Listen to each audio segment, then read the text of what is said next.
반갑습니다. 셋단자연구소 양선입니다.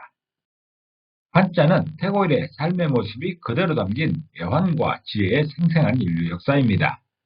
한자는 극복 대상이 아닌 동행자일 때가 좋습니다. 이해하면 한자와 좋은 것이 되어 동행할 수 있습니다. 여기 이해하며 동행하는 멋진 방법이 있습니다. 바로 셋단자입니다. 오늘은 셋단자 제191강 착할 선자에 관련된 셋단자를 공부해 보겠습니다. 오늘 배울 글자는 한 글자의 중심자와 6글자의 관련자로 구성되었습니다. 배경을 살펴보겠습니다. 중심자는 양양자입니다. 양은 온순하고 주인에게 순종적이어서 공동체에서 사회적 약자를 의미하고 있습니다. 셋단자 191강은 약자와 함께 살아갈 세상의 가치에 관한 그런 한자로 구성되었습니다. 중심자를 보겠습니다. 중심자는 양양자입니다. 양양자는 양을 의미하지요. 양은 초식성 동물로서 성질이 온순하며 주인에게 순종적이고 제물로도 사용되는 그런 짐승입니다. 양은 짐승 중에서 제법 덩치는 큰 편이지만 성질이 온순하여 자기 이익을 지켜내기에도 턱없이 모자랍니다. 어쩐지 여기저기에서 당할 것만 같은 그런 짐승입니다. 한자는 사람을 중심으로 해석하는 것이 바른 방법입니다. 이런 양의 모습을 사람에게 비유하면 누가 될까요? 바로 민초라 불리는 서민들입니다. 공동체의 곤란을 온몸으로 막아내야 하고 그에 대한 피해도 충분히 보상받지 못하여 주면 고맙고 안 주면 하는 수 없이 견뎌내야 하는 사회적 약자를 비유할 수 있을 것입니다. 양이 제사의 제물로 사용되는 희생양이 되듯이 사회적 약자들이 종종 그런 상황으로 내몰리는 것을 볼 수가 있습니다. 특히 정글처럼 미개한 사회에서는 흔한 일이 되는 것이죠. 그래서 양과 사회적 약자를 등치할 수 있는 것입니다. 양양자는 양의 머리 부분을 포함하여 앞부분을 형성한 글자로서 양 자체를 의미하기도 하고 인간 사이에서는 사회적 약자를 의미하기도 합니다. 이런 중심자 의미를 기억하면서 관련자들을 살펴보겠습니다. 첫 번째 관련자는 착할 선자입니다. 착할 선자는 착하다, 좋다 등의 의미가 있습니다. 해당 부서로는 양을 의미하면서 사회적 약자를 표현하고 있는 양양자와 풀을 의미하면서 식량을 표현하고 있는 풀초자와 입의 기능 중에서도 먹는 것을 강조하고 있는 입구자로 구성되어 있습니다. 착할 선자를 이미지로 표현해보면 양양자에 해당되는 양의 이미지가 있습니다. 그리고 풀초자에 해당되는 풀의 이미지가 있습니다. 또 입구자에 해당되는 양의 입이 있습니다. 이렇게 세 이미지가 결합된 모양이 착할 선자여서 착할 선자가 표현하는 그 착한 일은 양 같은 약자에게 풀 같은 식량을 먹이는 것이다 라는 그런 뜻입니다. 일반적으로 착하다는 표현을 많이 사용하지만 가장 모범이 되는 착한 언행은 무엇일까요? 사전에서는 언행이나 마음씨가 곱고 상냥한 것을 착하다고 말합니다. 포괄적인 설명인 것 같습니다. 한자에서는 조금 더 구체적으로 설명하고 있습니다. 나보다 약한 사람에게 식량에 준하는 무엇을 주는 행위가 착하다고 표현하고 있습니다. 풋으로 사용되고 있는 양양자는 사회적 약자를 의미하는 것으로서 사회적 약자에 해당하는 양에게 풀을 먹이듯이 약자에게 밥을 주는 것이 착한 것입니다. 착한 선자는 양 같은 약자에게 양에게 풀을 주듯 식량을 주는 것이 착한 것이다 라고 표현하고 있습니다. 두 번째 관련자는 선물선자입니다. 선물선자는 선물을 의미합니다. 해당 부수로는 달을 의미하면서 몸욕자의 부수로 사용되고 있는 달월자와 착하다는 의미의 착할 선자로 구성되어 있습니다. 선물선자를 이미지로 표현해보면 달월자에 해당되는 몸의 이미지가 있습니다. 한 사람의 이미지가 있는 것이죠. 또 착할 선자에 해당되는 먹이고 있는 이런 이미지가 있습니다. 양에게 풀을 먹이는 이런 이미지입니다. 이렇게 두 이미지가 결합된 모양이 선물선자여서 선물선자가 표현하는 그 선물은 몸의 수고로 착한 일을 하는 것이다 라는 그런 뜻입니다. 남에게 물건 따위를 선사하는 것이 선물입니다. 선물은 받는 사람으로 하여금 좋은 감정을 갖게 하여 친목도모에 좋은 효과를 주지요. 그러나 자칫하면 늘물이 되어 지탄의 대상이 되기도 하기 때문에 조심할 필요도 있습니다. 한자에서는 선물을 몸에 쓰고 즉 노력의 대가로 착한 일을 하는 것이라고 설명합니다. 그런데 아무에게나 선물을 해도 착한 일이 되는 것은 아닙니다. 착한 선자가 설명하듯이 착한 일은 약자에게 주는 것이라서 나보다 약자에게 주는 것은 선물이지만 강자에게 주는 것은 다른 문제가 됩니다. 선물 선자는 몸의 수고를 의미하는 달월자와 착한 일을 의미하는 착한 선자가 결합해서 몸의 수고로 착한 일을 하는 것이 선물이라고 표현하고 있습니다. 세 번째 관련자는 기를 양자입니다. 기를 양자는 기르다는 의미가 있습니다.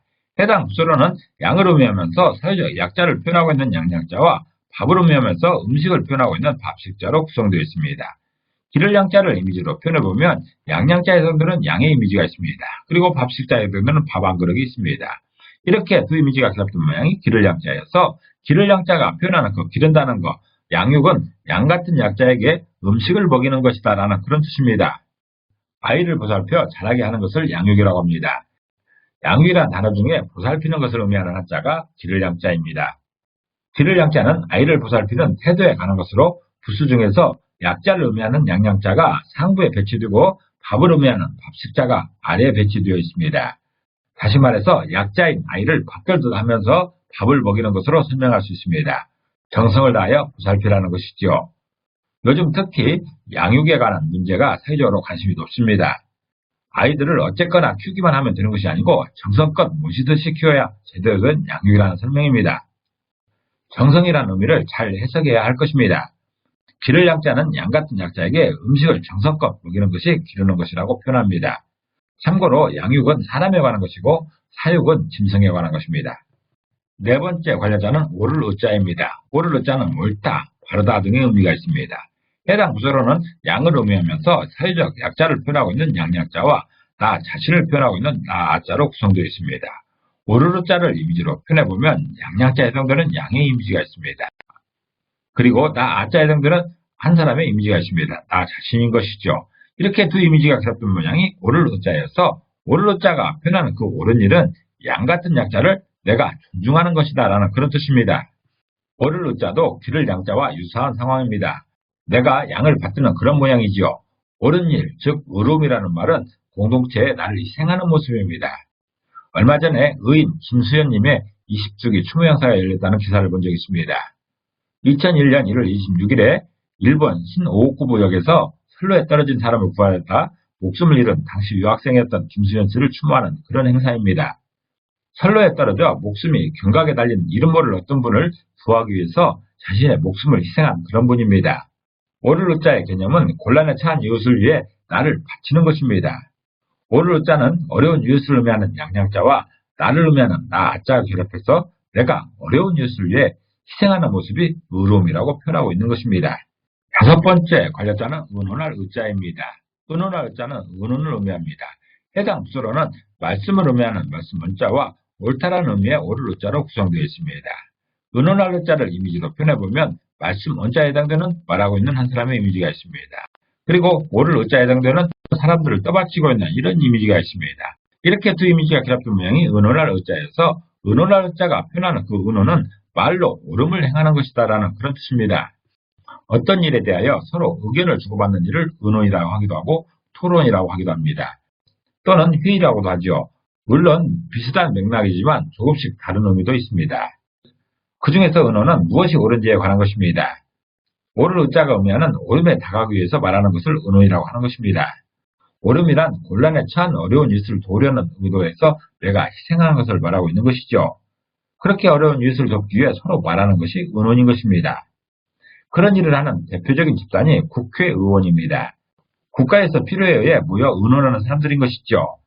그런 사명을 알면서도 다르게 움직인다면 공동체에 큰 문제가 발생하게 되는 것입니다.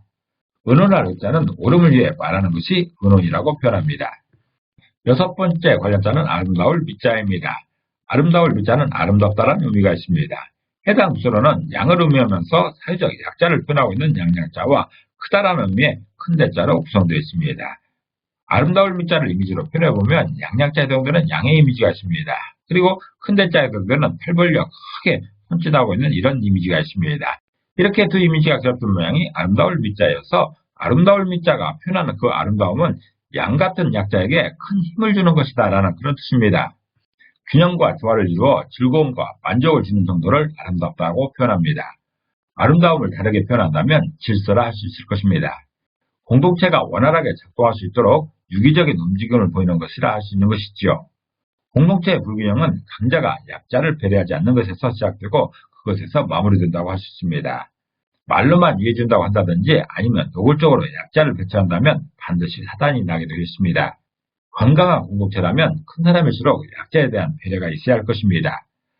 아름다울 미자는 큰 사람을 의미하는 큰 대자와 약자를 의미하는 양양자가 결합해서 큰 사람이 가진 큰 힘을 약자에게 사용하는 것이 아름다움이라고 표현합니다. 오늘은 한 글자의 중심자와 여섯 글자의 관료자로 구성된 양양자를 중심으로 한 착갈선자의 세트 한자를 공부해봤습니다. 오늘 공부한 내용을 다시 한번 요약하면서 이 시간을 정리하도록 하겠습니다.